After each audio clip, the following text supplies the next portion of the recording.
বাঁচাও। তুই কি করে ভাবলি আমার ছেলেকে ফাঁসিয়ে এই বাড়িতে রাজত্ব করবি? আমার বংশের প্রদীপ জ্বালানোর জন্য তোকে খুন করে জেলে যাবো সেও শিকার, কিন্তু তোকে এই বাড়িতে থাকতে দেবো না।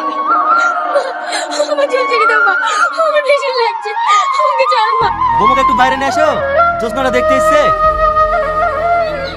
এই বাজারটা আবার দেখতে এসছি। এই চল।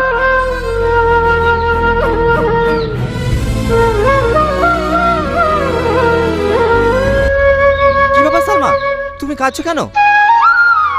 না না, তেমন কিছু হয়নি।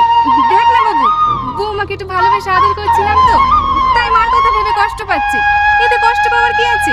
আমি তো তোমার মায়েরই মতো। হে, টনির বউটা তো কি সুন্দর রে, একদম পুতুলের মতো। দেখতে পুতুলের মতো, জীবনে ছেলেপেলে হবে নাকি?